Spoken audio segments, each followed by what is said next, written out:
What's going on, everybody? So today I got another album thoughts video for y'all. Today I'm going to be talking about the new album from Arcane Tales called Steel, Fire, and Magic. And before I get to the nitty gritty, we're going to check out the cover. So boom, there it is. Check it out. Check it out in all its glorious glory. You got dragons flying in the sky. The sky looks so nice too. It's got that pink kind of reddish hue to the clouds. And these dragons are just raining fire down on this castle. Medieval fantasy looking. You got some planet or moon up there in the top left. It's simple, but it's got that really cool fantasy look and vibe to it. And if you were at the record shop or CD store or whatever, and you saw this album and you picked it up and got it home and listened to it, and you weren't expecting power metal based on this cover,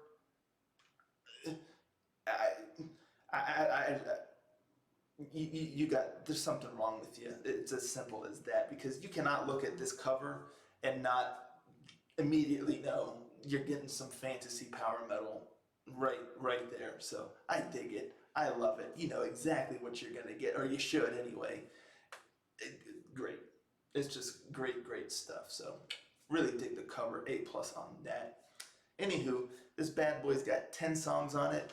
Comes in about 46 minutes. Starts right out with Ethereal Skies. This first track is just an instrumental, kind of a bombastic, orchestral track, just to really kind of set the stage, set the mood here, and really get things going. If you didn't know already, it's a very fantasy-oriented album, very neoclassical power metal, a lot of speed metal, things like that, and very reminiscent of Rhapsody of Fire. You can tell the influence there is very big. And I'm not talking so much modern Rhapsody of Fire, I'm talking more of classic Rhapsody of Fire / Rhapsody albums.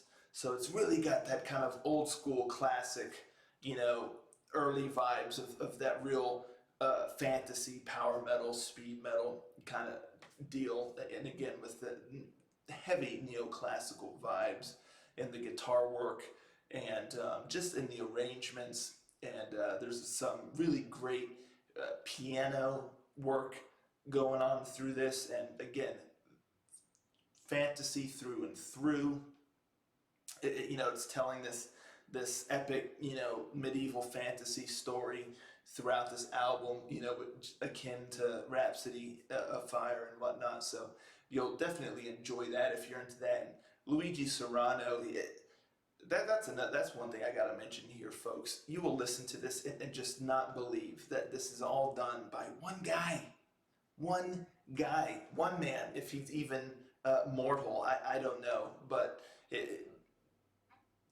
he's beyond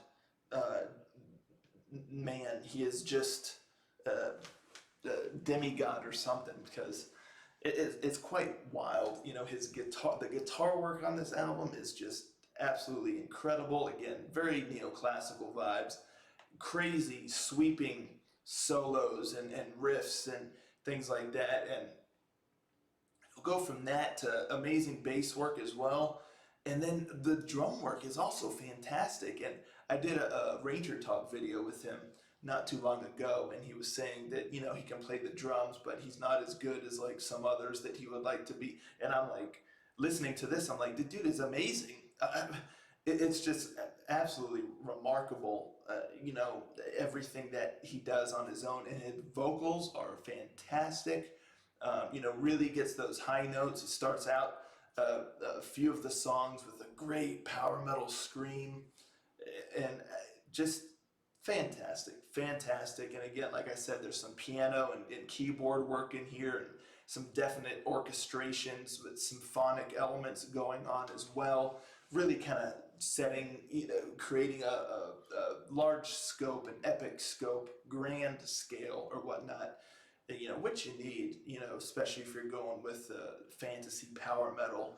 You really want it to sound bold and big and grand to go along with the story. But what I was going to say before is Luigi Serrano, the gentleman behind Arcane Tales, he's published two fantasy novels, from what I can gather, and you can tell that he's very creative as far as the writing and those elements go, because you get a lot of really great storytelling throughout this album. But yeah, after Ethereal Skies, it jumps into track 2, Essence of Divine, which is, it just gets ripping right from the start. And this is where it lets you know right off the rip that it's neoclassical style with the guitar work and stuff like that right away. And as you go, it really, it's got a nice dynamic, because you get a lot of those just kind of speedy power metal tracks, and then at times, like with the Fires of Hàrgathàn, I'm not quite sure if I'm saying that right or not, but you get some really nice, like deeper vocals going on there, kind of like a narration almost. And then there's certain other times in other songs where you get a little bit of growls going there a little bit, and it definitely gives you that feel of there being this world and there being these like kind of different characters or things like that, or a threat, or feeling a bit ominous, and the ambush. You really kind of get that sense as well. It's got a darker kind of sound to it, a heavier kind of sound, and some songs have that heavier sound. Again, it kind of gives you a sense of impending doom, or if there's some sort of struggle or something like that. But then it'll kind of switch and have a bit more of a more upbeat kind of tune to it with the riff or whatnot. The music does a really great job. Even if you strip away the vocals, the music does a really great job of giving the listener a sense of the direction of the story, whether it's meant to be, an adventurous kind of sound, or a ominous, kind of sound, like there's a impending battle or impending threat, or, a happier kind of sound, a more victorious kind of sound. So you really get all of those impressions just through the music, and then you get the vocals kind of coming in, filling in the gaps, letting you know a little bit more about what's actually going on and whatnot. Track 7, Realm of the Nordic Stars, is a really nice kind of, sweeping is not quite the right word, but it's got a really nice like openness to it's a ballad. Nice keyboard or piano work going on here. It's just a really nice ballad that I don't quite want to say it doesn't have like a grand scale feel per se, but it has a, it sounds very, I can't quite put my finger on it, exactly how I'm trying to explain it, but definitely has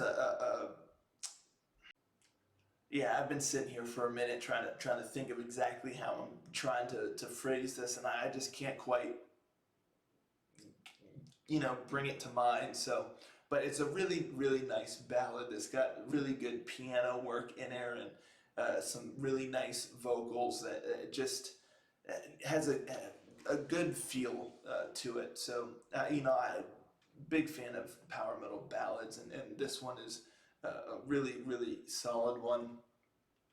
And then track 9, the title track, Steel, Fire, and Magic. The first few minutes is just all instrumental, pretty much, and it just it's just incredible. It's got like, I don't know, 3 to 5 different sections to it. Just this whole beginning intro part of the song that's just all instrumental. It's got some almost like kind of tribal sounding drums, just kind of pounding, and then this all gives way to sweeping guitars, and you get like the real nice orchestral kind of sounds going in a symphonic element. It's just a really, really epic song.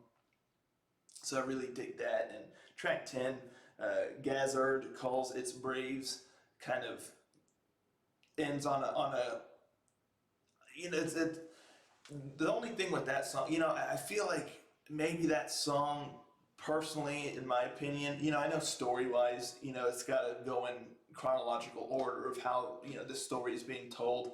But I feel like the song kind of ends somewhat abruptly, the way that the album ends with this song, it almost feels like, you're kind of left hanging, and maybe that's the intention, while we all await the next chapter or the next album or whatnot. But I kind of wish that the album ended in a more like fulfilling, a more complete way, to where it's done, and it's like, man, that really wrapped up nicely. I'm looking forward to the next one. But ending with this song, it just you kind of feel like you're just dropped off a ledge almost, because you're just really into it, you're really engrossed, and then it just somewhat abruptly kind of ends there. But that's just a super duper nitpick on my part. Other than that, there's really nothing. I mean, it's just a really, really great sound here. Every song is solid. There's no weak link on this album. Every song has its own identity. Every song has its purpose. And again, there's enough variety throughout with the different sounds to keep things moving along without it feeling like it's just dragging or anything. It moves at a brisk pace and keeps you engaged. And it's just neoclassical fantasy power metal at its finest. Luigi Serrano has just done an absolutely incredible job, especially, I mean, this would be a feat for a group, a band of 5 members, let alone one dude performing every instrument and everything for this whole album, writing and the lyrics and everything. It's just truly remarkable. Like I said, you'll forget that is one guy, and when you remember and you're listening to this and all the elements that go into it, you'll be like, that's just absolutely incredible. The man is a legend. I truly, that's just indisputable. And it just really, really enjoyable album. I had a lot of fun listening to this a few times. It's definitely one I'm going to keep in the rotation, and that's really what I got for you. So if you're a fan of Rhapsody of Fire, or you're a fan of the fantasy, medieval kind of power metal, or just power metal in general, or just an epic, kind of grand scale metal or music, almost cinematic style that tells a story, any of that I've mentioned, I mean, this is an album you don't want to miss. And really, that's what I got to say. If I had to say one song for you to check out, if you're only going to give the album one shot to determine if you want to listen to it or not, I would say check out Essence of Divine. I think that gives the best view of the album as a whole. The best, gives you the best idea, kind of has a lot of the majority of elements you'll see throughout the whole album in that one song. So if you listen to that song, I know you'll be hooked already, and you want to listen to the whole thing, and you won't be disappointed. So really enjoyed it. It's really, really great stuff. And that's what I got for y'all today. If you've listened to it already, let me know what you've thought. And if you haven't listened and you're here on my channel, surely you like power metal. And if that's the case, this is definitely one you want to check out. So that's Arcane Tales with the latest album, Steel, Fire, and Magic. And it's full of magic, I'll tell you that. So anywho, catch y'all next time. Ranger, out.